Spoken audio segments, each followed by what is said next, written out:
Hi hello welcome to my channel with new beauty video. కొత్త video ఏంటో తెలుసా? మన ఇంట్లో ఉన్న గులాబీ చెట్లు ఉంటాయి కదా, వాటితో మంచి రోజ్ పెటల్స్ ఫేస్ ప్యాక్ని ప్రిపేర్ చేసుకోబోతున్నాం.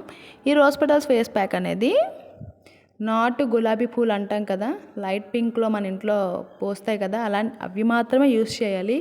వీటితో రోజ్ వాటర్ కూడా చాలా ఈజీగా తయారు చేసుకోవచ్చు. అది కూడా ఎలా తయారు చేసుకోవాలనేది నేను చెప్తాను.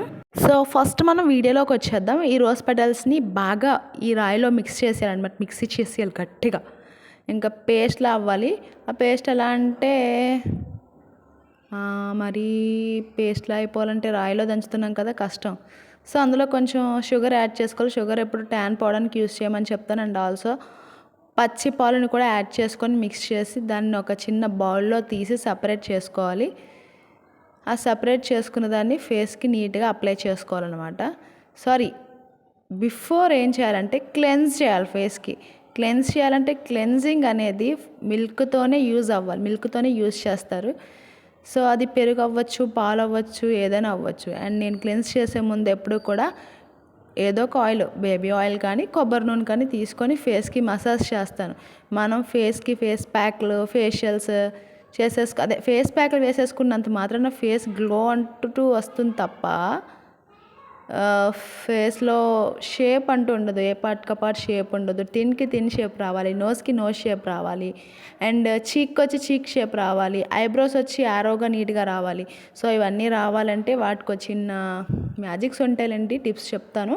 ఫస్ట్ మనం ఈ క్లెన్జింగ్ మిల్క్ని ఎలా రెడీ చేసుకున్నా అంటే పెరుగులో కొంచెం వరిపిండి వేసుకున్నా అంటే బియ్యం పిండి యాడ్ చేసుకొని ఫేస్కి బాగా ఆయిల్ మసాజ్ చేసిన తర్వాత క్లీన్ చేసుకొని ఈ క్లెన్స్ చేసుకున్నాను.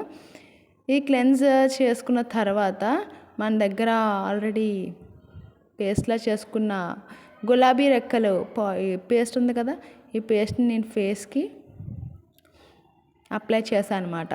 అందులో అది థిక్గా ఉందని కొంచెం నేను పాలు కలుపుకున్నాను. నేను ప్రతి దానిలో పాలు తప్ప ఇంకేం కలపను. నాకు పాలు అంటే నా స్కిన్కి అంత బాగా పడుతుంది. మరి మీ స్కిన్కి ఒక్కొక్క స్కిన్కి పడుతుంది, ఒక్కొక్క స్కిన్కి పడదు. సో ఇలా అప్లై చేసుకొని ఫేస్ ప్యాక్ వేసుకోండి. ఆఫ్టర్ క్లీన్ చేసిన తర్వాత మీరే చూడండి. నేనైతే రిజల్ట్ అస్సలు తట్టుకోలేకపోయినా, అసలు ఎంత బాగా వచ్చిందంటే నాకు ఆశ్చర్యం వేసింది. మీరు కూడా ట్రై చేయండి. లేడీస్ ఇంట్లో ఉండేటప్పుడు బయటకు వెళ్ళి డబ్బులు వేస్ట్ చేసే కన్నా ఇలా ట్రై చేస్తూ ఉండండి. సపోర్ట్ చేసి ఫాలో చేస్తూ ఉండండి. మంచి మంచి టిప్స్ చెప్తూ ఉంటాను. సబ్స్క్రైబ్ కూడా చెయ్యండి, మర్చిపోవద్దు. క్లీన్ చేశాక నా ఫేస్ చూడండి ఎంత బాగుందో. నాకైతే నిజంగా చాలా నచ్చింది. ఎక్కడికైనా వెళ్ళేటప్పుడు ఇది ఒకటి తెచ్చుకొని ఒక్క పావు గంట కేటాయించుకొని ఇలా ఫేస్కి అప్లై చేసుకొని క్లీన్ చేసుకొని ఫంక్షన్లకు కానీ ఎక్కడికైనా వెళ్తే ఇంకా చెప్పనవసరం, ఫేషియల్ కూడా సరిపోదబ్బా. యూస్ చేసి రిజల్ట్ ఎలా ఉందో చెప్పండి, సపోర్ట్ చేయండి. Thank you.